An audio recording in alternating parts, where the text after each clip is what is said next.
What up, Power Ranger fans? Welcome to Off the Grid. I'm your host, Jacob Bartley, and this is the show, podcast, whatever you want to call it, where we talk Power Rangers. And if you've never watched an episode of this, don't worry. You can go back and watch all the previous episodes, but I'll go ahead and tell you what this show kind of entails. Basically, I have a topic each week, pretty much, and it's just really consistent of what I've been reading or watching lately. So I read the Power Rangers comics, and obviously I watch the show, or I might review the movies every now and then. So what I've been doing is I've been chronologically going through the series. I reviewed Power Rangers Season 1, Season 2. Those were actually two reviews I did before I started this actual show. And then I started reviewing Season 3 and then Zeo. And I'm currently watching Turbo. I'm going to review that on next episode of Off the Grid. But today I'm going to be reviewing Mighty Morphin Power Rangers number 26, part 2, I guess, to the Shattered Grid saga. And I'm so excited to talk about that. Before I get into that, though, what I like to do is I like to share some collectibles that I've been collecting from my Power Ranger stuff. So I have picked up a few things since the last time I had this show. I believe the last time I hosted the show, I showed you the newer versions of the Billy and Zach Mighty Morphin collection, the kind of metallic armor-looking legacy figures. So that was the last time I showed you, and ironically, the next two figures I picked up after that were actually Billy and Zach, but from the 2017 movie, these collector figures. As you know, Toys R Us is going out of business, and these are Toys R Us exclusives, so it's only 10% off, but hey, it helps pretty much the tax. But I picked up this Blue Ranger from the Power Rangers movie, which it's not perfect, but I love that Power Rangers movie, by the way. We're going to have a whole podcast show dedicated to that 2017 movie. It'll not anytime soon, but it's going to be an episode in the future, and I'll explain to you what I love about it, what's wrong with it. But anyways, that's why I'm so excited about these figures, because I love that movie, and even though we're probably not going to get a sequel, I will always cherish that movie. So that is something that I'm excited to talk about. The next figure that I got, like I said, is Zach, and I bought these together, and here's the black one. I really like this black one. It is awesome. I know the lighting is kind of weird, so you can't really see it that well, but this black one looks awesome in person. It's so cool. Like, I'm so glad I got these. They're awesome, and I already have the red one of that. I'm going to pick the pink and yellow one up. I'm waiting for the prices to drop at Toys R Us.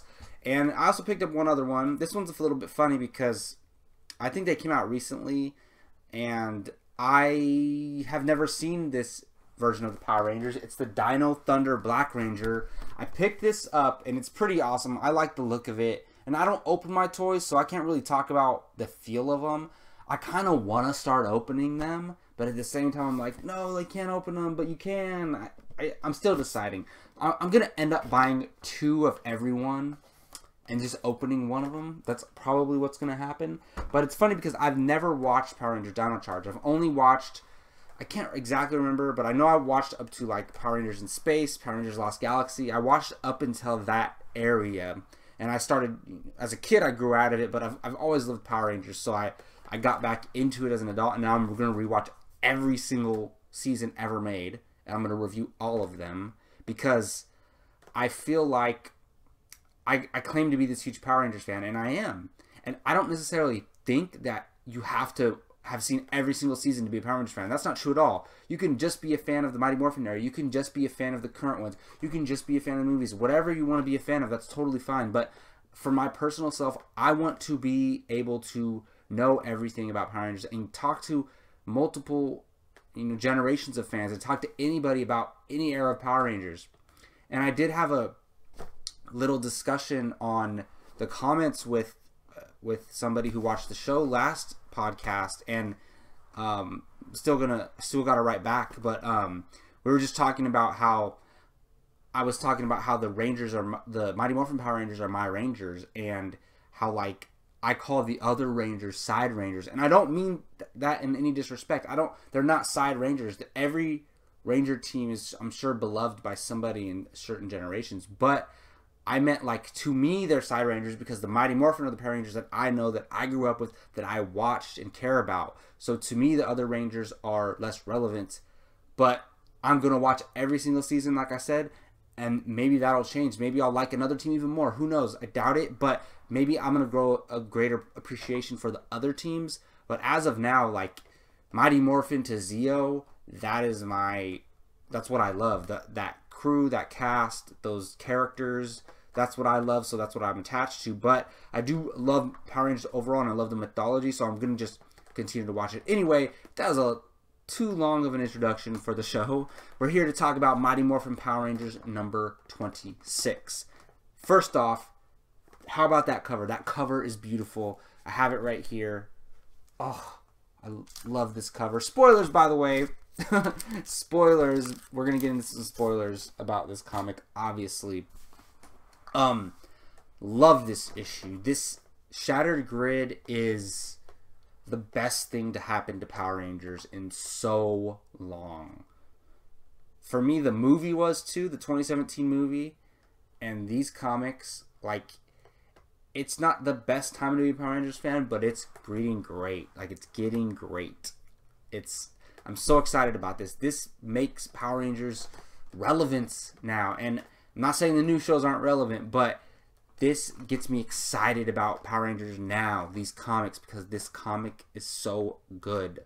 The whole run has been, it started off okay, and then it just kept getting better and better and better and better and better and better, and now it's like on genius level right now, honestly. As far as like telling Power Ranger stories, like, I love it.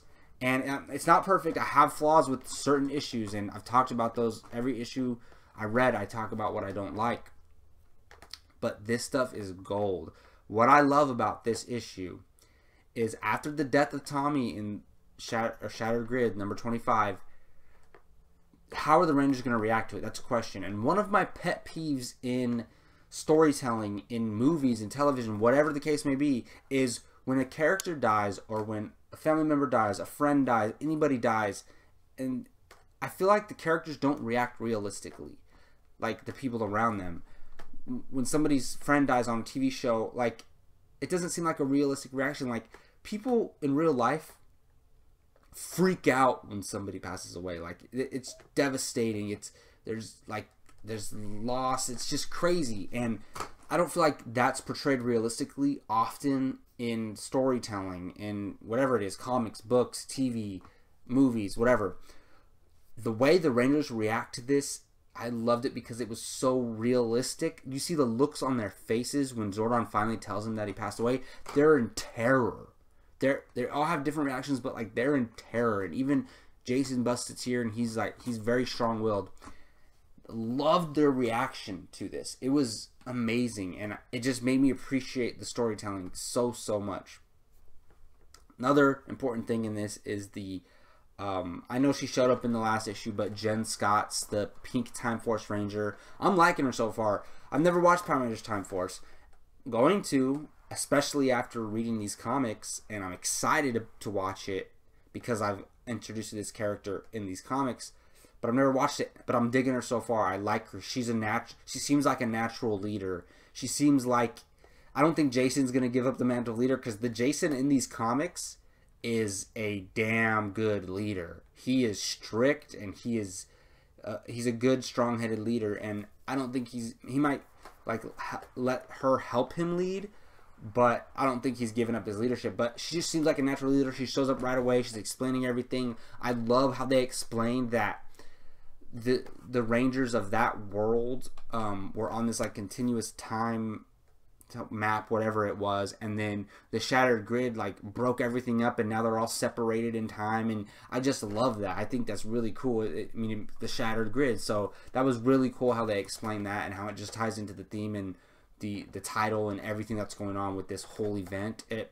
worked great, and she was a great character to bring in to set that up, and it's really cool. It's like they're building a team of Rangers from all different eras, which is going to be amazing. It is amazing. Another interesting thing in this comic, obviously, it's time to talk about the man himself, Lord Draken. He's finally back home in his world, in his dimension. he shows up. He's angry. The guards look awesome, by the way. The Red Ranger guards and the Yellow Ranger guards, those are awesome. I wonder what their voices sound like. That'd be pretty cool. Obviously, you can't hear voices in the comics, but I just imagine, like, do they have British accents? I don't know. It'd just be funny to hear them talk. But I was so surprised, and I know I heard the creators had come out and said that Finster 5 and Draken were going to have a great relationship. I was so surprised. Like, it seems like they're like best friends or brothers or family. I don't know what it is, but first of all, Finster 5 looks really cool in the context of what's going on and how it's from a different dimension, and this is just what happened to the Finster character in that dimension. That's awesome. He looks great, and I wouldn't want that necessarily to be the case in like the real dimension of the regular Power Rangers, but in this alternate dimension or alternate reality, whatever it is, I love the Finster 5 character, and it's so cool. Like, it showed the humanity of Draken. He's just been this crazy psychopath so far, and we finally see him show back home, and he just hugs what seems to be like his best friend or his right hand man, and like he hugs him. He cares about somebody, so that's cool. I mean, I could see Finster 5 biting it sometime later on in the run, and Draken going crazy. So that's something we know, that Draken cares about something now, cares about someone. So that's going to be very, very interesting. And of course, we saw Finster 5 first in Go-Go Power Rangers, the comic book run, and we're going to see he was with Ranger Slayer, who I cannot wait to see in the next issue of that. So we'll talk about that when the time comes. But I'm loving this Finster 5 thing. I love what that character showed us about Draken, that he's human, that he cares about somebody, that he has relationships with people. Draken has Ninjor. I know in Shattered Grid 25 I know he did something to Ninjor. I didn't know he actually took him with him. I guess I should have paid closer attention, but he has Ninjor with him. So as we saw in issue 25, Ninjor can like forge morphers or whatever the case may be. So that's great. If Draken can use Ninjor at his disposal and have Ninjor do anything he wants him to, that's going to just make Draken way more powerful and just something way more bigger that the Power Rangers have to deal with. So that's interesting. I'm not sure. I talked about last time. I hate Ninjor in the TV show. His voice is dumb. Anyways, go watch my review on that if you want. But when he showed up in the comics, I was like, oh, it's Ninjor, and I was excited. So, and I think he looks cool in the comics. So, and I like the idea what they're doing with him in the comics, that he kind of can like forge morphers or forge powers, whatever the case may be. And now he's sitting in the fire when he's working on it. Cool. But Draken took him. I don't know. Isn't Ninjor supposed to be really powerful? How did Draken take him? I guess Draken is very extremely powerful. We're going to find out, and he's getting even more powerful. One thing I was so excited to see was to see Jason get the gold shield armor, Tommy's old shield armor. That was really cool because we know that he does wear it in the TV show at certain points. So that was awesome to see. Another interesting thing was the how Draken and his force attacked the I think it's a Super Samurai Rangers. I believe. Haven't watched that either. I definitely will. That was cool to see Draken. You know what? Side note really quickly. This whole time I was saying Lord Drakon. And I kind of like Lord Drakon better than Lord Draken. But apparently the right pronunciation of it is Lord Draken. So that's what that is. I think I learned that from that video, that little trailer that they made with JDF playing Lord Draken, which was awesome, by the way. Who didn't love that? That makes me want to see Shattered Grid in live action so bad. I'm sure everybody feels the same way. But anyways, it was weird to find out that it's Lord Draken, so that's good to know. That's the funny thing with reading comics. You actually don't know how things are pronounced, like words that they make up are names. You don't actually know how it's pronounced, so it was cool to learn that, even though I like Lord Drakon better. So, anyways, yeah, he attacks the Super Samurai Rangers and just wipes them out, no problem, easily. And that makes sense because, first of all, Draken's very powerful himself. He has an army with him of Power Rangers, and I don't know what the full extent of his guards, his army are, their powers, but still, they have powerful weapons. Took out the Rangers, understandable. Tommy knows how to fight other Power Rangers. He knows the Rangers inside and out, so he knows how to fight them, which makes sense. It's not like one of Rita's monsters going to fight the Rangers. It's Dracon and his army, so it makes sense that he took them out. And I love how the red Super Samurai Ranger, I think her name is Lauren Shiba.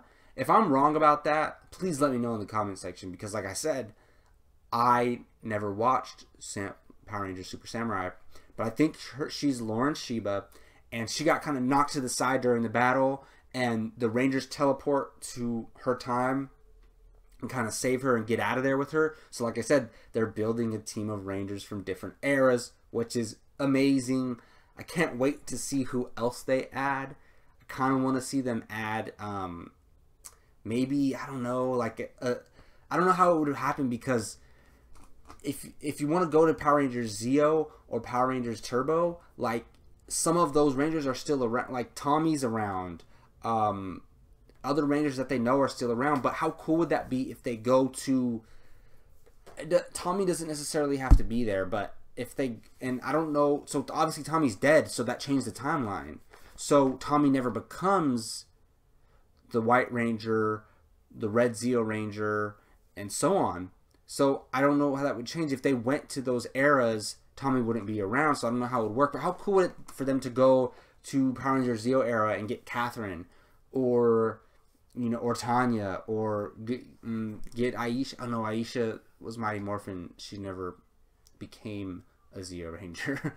Just, that would be so cool to see somebody else in there, or just go to like Power Rangers Turbo and get TJ or Carlos or something like that. That would be really awesome. I want to see that. Even though I'm loving these other Rangers coming in too. I'm loving Lauren Shiba and Jen Scott's coming in cool too, and it's kind of cool because they're balancing the team out, and there's going to be a good amount of female Rangers and a good amount of male Rangers too. So we'll see what goes on with that. I'm so excited to see which team of Rangers pops up in the next issue. Gonna be great. And obviously the end of the comic, we see that Dracon took the Super Samurai Morphers, and he I don't know, we don't know exactly what he did, but he inserted some type of power into him from the Morpher. So, and Finster 5 tells him that they only need one Morpher from each team. It's unnecessary to use all 5 or 3, 4, 6, whatever it is. He only needs one from each team, and he's like collecting their powers from the morphing grid somehow, and it's just making Dracon more and more powerful, I'm assuming. So that's where we were left off. As you can tell, super love this issue. My only complaint maybe is like, I don't know if I love Ninjor being there with them, but we'll see how it plays out. It could work out to the benefit. Maybe somehow Ninjor like escapes and helps the Rangers ultimately defeat Draken. Maybe that's where they're going, so that would be pretty cool. But I want to know what you guys think. I want to know, did you love this issue as much as I did? Did you have any other problems with it? Are you a Power Rangers Time Force fan or a Power Rangers Super Samurai fan?